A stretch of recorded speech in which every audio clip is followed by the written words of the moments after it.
Personally, I think aliens are real, but maybe not to the level of extent most people imagine, especially with sci-fi. Maybe in its form of bacteria or simplified agriculture, but hey, what do I know? Hi, my name is Jessa, and we're going to look at the top 5 mysterious alien evidence revealed by David Grusch on the Joe Rogan podcast.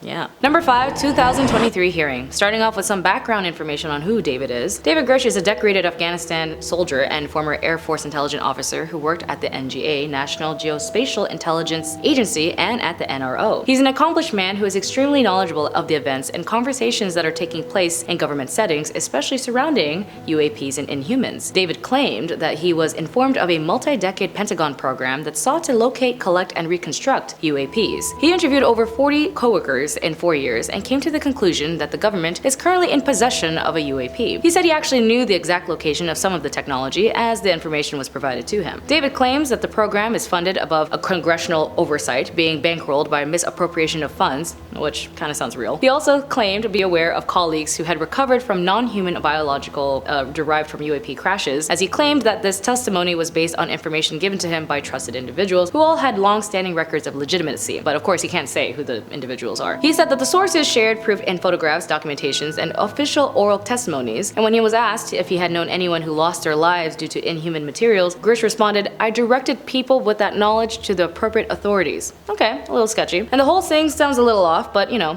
whatever. Members of the government have come forward painting David as a madman, because who doesn't? Because who doesn't know the difference between real and fake? But for David, who was accompanied by 2 officers, who both corroborated his story, it is possible that maybe David was telling the truth. Or is there an organization that is currently conducting alien testing right under our noses? All I will say is that David claims sounds very familiar, as the fact that David came forward with his testimony was immediately labeled as an insane pathological liar. Shows how concerning the government was of becoming an object of suspicion. Painting people as crazy is a pretty common deflection tactic if it means disregarding the truth. After all, when it comes to the modern day and age, when it comes to the government and their plans, they always got something up their sleeves that the rest of us don't want to see, or should see. Number 4, Obama knew. One of the most significant revelations of Grusch's explosive statements was that his claim of having spoken directly to former President Barack Obama on the matter. According to Grusch, certain segments of this government system has been deliberately withholding information from the public for decades. In a candid revelation, Grusch suggested that a recent president strongly hinting at Obama, affirming that the depth of his many claims, he stated that the legal repercussions were not a factor to be considered lightly, signaling a shift in the apparent seriousness of the disclosure. Grusch's assertions that he engaged in a conversation with the recent US president, specifically one that had occupied the office very recently, added a layer of intrigue to the narrative. Obama, as the only recent former president openly addressing the topic of extraterrestrial existence, became an obvious focal point of this revelation. This disclosure came at a time when global discussions of the existence of extraterrestrial life had gained momentum, and the world today is witnessing an increased openness in considering the possibility of contact with the beings from beyond our planet. The mainstream acknowledgement of such discussions on a platform as influential as the Joe Rogan Experience shows a shifting perception in society. The revelation made by Grusch aligned with a broader trend where discussions about UFOs and extraterrestrial intelligence have become less stigmatized and more mainstream. This openness reflects a growing curiosity and acceptance regarding the existence of life beyond Earth as society struggles with the implications of these disclosures. The intersection of official statements, whistleblowers, and the public interest creates a complex story that mirrors the evolving perceptions on our minuscule place in the cosmos. Number 3, artifacts. David also cites strange artifacts has been found around the world as an example of alien influence, like the Antikythera mechanism. The Antikythera mechanism is an ancient find that is thought to have been the world's first analog computer. It was discovered in a shipwreck near the coast of Antikythera in 1901. The device's complexities and potential purposes have birthed several wild theories about its origin and function. One theory is that the Antikythera mechanism was an astronomical calculator or some kind of ancient mechanical model of the stars and space, kind of like a giant compass or,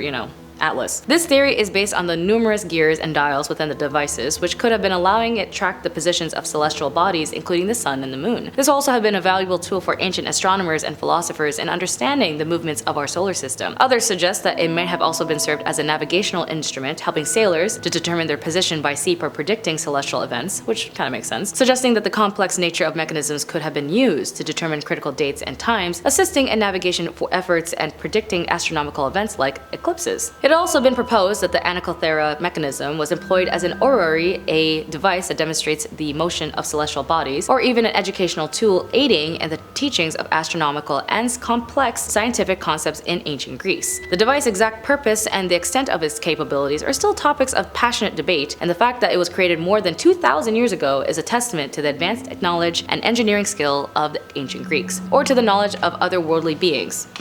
Who is it? Humans or aliens? I don't know. While many questions of the mechanisms remain unanswered, it continues to be a symbol of fascination, still inspiring research and exploration into the true nature and purpose. Number 2, ancient mentions. UFOs reported to have been around for thousands of years. In the podcast episode, David focuses on debris that was reportedly found in Italy hundreds of years ago. But alien sightings have been going on for much longer than that. Even famous philosophers had believed that there were alien forces at work on our planet, like Plutarch. Plutarch was a Greek-turned-Roman historian. According to Plutarch, this sighting would have been taking place in 74 BCE, prior to a planned battle. The army of the Roman Empire was marching on the king of Pontus in the region of Phrygia, where Turkey now stands. However, the two armies never met due to a large flame descending from the sky. In between the two marching sides, the two armies then took the fiery blaze as a warning sign and decided not to fight. The army separated and everyone was spared from the battle. Plutarch wrote the event, which was allegedly cited by thousands of people, describing the fiery object as a molten silver-colored object that resembled a bottle of wine. Many have since attempted to theorize the origin of the object. People have theorized the object was just a falling meteorite or something of that nature. But NASA scientist Richard Stothers explained why it might not have been a meteorite as part of 2007 antiquity study. He reasons that the molten silver color doesn't quite line up what the scientists would have been expected to see a meteor event. People have also been reminded to take the knowledge that ancient civilizations had about astrological phenomena into account, including a long history of record meteorite events. If what the armies had seen that day was a meteor, they would have been able to recognize it as such. But according to Plutarch, they didn't, which leaves the origin of the wine-shaped bottle object a mystery. Plutarch, though a credible historian, had been known to emphasize the moral lessons of history at the expense of accuracy, as some believe that the passage written was an allegory used to relay a message about war, and not actually had been taken literally. But the fact that this phenomenon was witnessed by thousands of soldiers add to the credibility and mystery behind the wine bottle-shaped event. And finally, number 1, the Vatican. Grusch is focused on Italy, as I had said, but this recount of the story behind what exactly was found in Italy is immensely interesting. Grusch claims that the earliest documented UFO incident discussed the transcript occurred in 1931 in Magneta, Italy, with the Lombardy region. The UFO, initially resembling a lenticular disc, crashed and morphed into a bell or acorn shape upon impact. Surprisingly, the artifact contained no biological remnants, and puzzling the Italians who sought clarifications from the Germans, suspecting it might have been one of their experimental crafts. Italian researchers later uncovered documents revealing the incident despite the initial suppression. The Germans disclaimed ownership of the strange object, but collaboration between the Italians and German scientific military entities ensued as both nations were very intrigued by the unusual artifact. The collaboration specific remains unclear, but suggests a level of scientific and military exchange prompted by the discovery. The Italians, perplexed by the crash, reached out to the Germans for clarifications, sparking a joint investigations into the mysterious object. The Germans denied ownership but cooperations in examining the artifact. This collaboration hints at the international curiosity surrounding such occurrences and the cross-border efforts to understand them. While details of the discovery remains uncertain, the historical records indicate that the crash vehicle measured approximately 20 feet by 10 feet, making it sizable by not just excessively large. Questions regarding its nature as a drone or a piloted craft were dismissed, as there were no evidence of occupants inside the aircraft, or